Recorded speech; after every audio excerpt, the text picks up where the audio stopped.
I want to share with you a beautiful idea related to the laws of Eruvin. I like to do three things. Number one, explain the problem. Number two, I'd like to describe to you the solution that Shlomo HaMelech, the wisest king ever, proposed and implemented. And number three, I just want to share with you a beautiful idea related to the law of Eruvin. Perhaps you would understand the idea intuitively, perhaps not. But let's start with the problem. The problem is as follows. So you have a haser, you have a private neighborhood surrounded by a wall. Like you have in Florida, you have many communities surrounded by a wall. There's a guard. So that area is called a haser. There's houses there. And according to halakha, it's a reshutei yachid. You should be able to carry in the public areas, because since there are four walls around the neighborhood, that's a reshutei yachid, and people should be able to carry from their houses into the public spaces, and from the public spaces into the houses, the reshutei yachid you can carry. But Shlomo HaMelech was aware of the following problem. So here's the problem. If you allow people to carry from their houses to the public spaces, there may be the following error. The error being, well, I can carry from my house to the public square. Well, I should be able to carry from my house to any public area, right? Now, the reason you can carry from your house to the public square is because the neighborhood, as I said, was surrounded by a wall, and therefore it's a reshutei yachid. But people are not always cognizant or aware of the halakha. So, for example, I live now in an area with a courtyard. Maybe one day I'll live in an area that doesn't have the courtyard, a public a space for the residents. Maybe I'll live in an open space one day, and I'll remember that when I was a child, we used to carry from the house to the public spaces in the courtyard. Now I live in Ocean Parkway, which is not a haser, and I'm not going to get into the fiction that somehow New York City is surrounded by a wall. Let's suspend that fiction if it's okay for purposes of this discussion. So I live in Ocean Parkway. I remember that when I grew up in Florida, in a community surrounded by a wall, we used to carry from the house to the public spaces. Well, so why can't I carry from in Ocean Parkway from the house to the Coney Island Avenue? Why not? Right? It's the same thing. Well, it's not. Ocean Parkway is a reshutei rabim. Brooklyn is a reshutei rabim. New York City is a reshutei rabim. So you can carry you may not carry from your house to the public areas, right? But people don't understand that. This child, or this person who's an adult, I remember when he was a child, he used to carry from his house, which was surrounded, the whole neighborhood was surrounded by walls, to the public spaces. But he doesn't understand. The reason you were able to do that is because there were walls around it, and therefore it's reshutei yachid. And now I live in Ocean Parkway. There are no walls around Ocean Parkway. So that was the problem. The problem is, if we let people carry within a courtyard, they may mistakenly think, oh, I can carry from my house to a real reshutei rabim, to a public domain. That's a mistake. So let me read to you the Lashon of Harambam in Hilchot Eruvin Perek Aleph Halacha Daled. Mipnei ma tiken Shlomo davar zeh. Why did Shlomo HaMelech implement the law of Eruvin? Kedei shelo yit'u veyomeru. He was concerned that people will make the following mistake. Keshem shemutar lehosim min haserot lirchovot hamedina ushvakea ulachnis mein lahaserot. So a person would say, okay, I live in a city. Imagine you live now in the old city of Jerusalem, surrounded by walls. Okay, if we let people carry from their houses to the public spaces within those walls, right, which is allowed, according to halakha, it's allowed. I would think, I can also carry from my house to outside the walls of the city. And I can take things from outside the walls of the city to inside the walls of the city. ויחשבו שהשווקים והרחובות הואיל והן רשות לכל הרי הן כשדות והמדברות. They wouldn't be able to distinguish between the public spaces within the walls, and those public spaces have the status of reshutei yachid because it's surrounded by four walls, and those public spaces which are outside the walls and which are actually reshutei rabim. Vidamu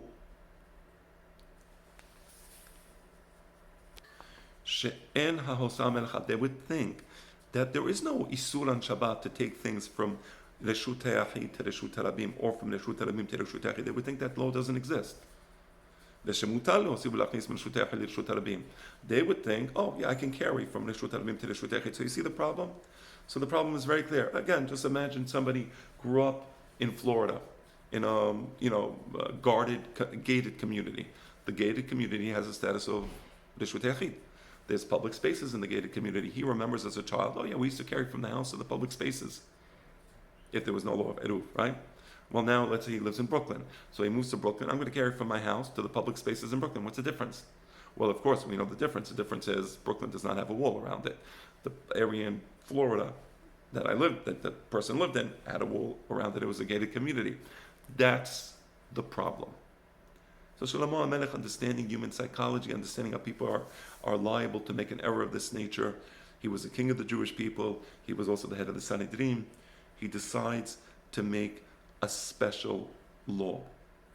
And the special law is that they have to collect food from the residents of the Haser and place the food in the house of one of the residents. That's called Erub. Erub literally means a mixture. And now everybody is considered part of the same reshut. I want to explain what that is about. What does Erub actually mean? Right, so I want to read to you Leshon Harambam. Umahu ha'eruv hazeh. What is this eruv? Hu she'it'arevu b'ma'achal echad shemaniachin oto be'erev Shabbat. So Erev Shabbat they collect food from each one of the residents of the Haser. There's different laws, there's different details. I'm just making it very simple. And they put that food, so everybody gives 2 loaves of bread, for example, right? And they collect food from everybody and they put it in one of the people's houses. What does that mean? Now, this is very interesting. The meaning of that is we're all together, we're all mixed in together, we're all sharing the same food, we're all eating from the same meal. So therefore, originally, if there was no Eruv, what do you have? You have houses, everybody has his own private house, and you have a public space. What's the concern? The concern is, I carry from my private house to the public space. That looks like I'm carrying from Reshut Yachid to Reshut Harabim. Now remember, this whole area is surrounded by 4 walls. It's all Reshut Yachid, but it looks and feels like I'm carrying from my house, which is a private place, to the public place. And then when I move to an area which doesn't have a wall around it, I would think I can carry from the house to the public place. That was a problem. Solution to the problem. Very intelligent. There's no more private places. What is the Eruv? The Eruv says, we're all sharing these houses together. We're all donating food Erev Shabbat, and we're placing all the food in the houses of one of the residents of the Erub, of the Haser. So you see how suddenly private ownership, in a sense, dissipates. For purposes of Shabbat and for purposes of the psychology of the people living in the Haser, we're all sharing all the spaces together. So the house is not a private domain. It belongs to everybody, right? It's a beautiful notion because, for those of you who know me, it's no secret that I despise Marxism and Marxist ideas. I consider these things to be the true work of the Yetzer Hara. But this is a fictional utopia, in a sense. Because what we're saying is that for Shabbat, we're all together. There's no business on Shabbat. Nobody's competing with anybody on Shabbat. So on Shabbat, all the houses, everybody's house is open, right? We're all open to each other. We all live in this beautiful utopia, this beautiful Haser. We're all sharing food together. It can only be done on Shabbat, right? But it's a beautiful idea, the idea of Eru, and it's a shame we don't have Eruvim anymore, because today we create these fictional, these fictional imaginations that somehow, New York City is surrounded by 4 walls, right? All right, and we're all somehow, there's an Eruv, and we're all sharing in the Eruv together. Yes, right. This is the fiction, right? But the true law is a beautiful law.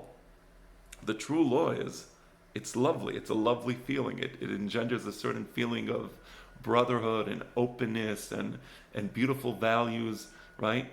I believe that when the Mashiach comes, we will reinstitute these laws and we will enjoy the law of Eruvin, enjoy the feeling of just Shabbat. We're all in the Haser together. Everybody's together. Everybody's happy. What a beautiful law. Shabbat Shalom.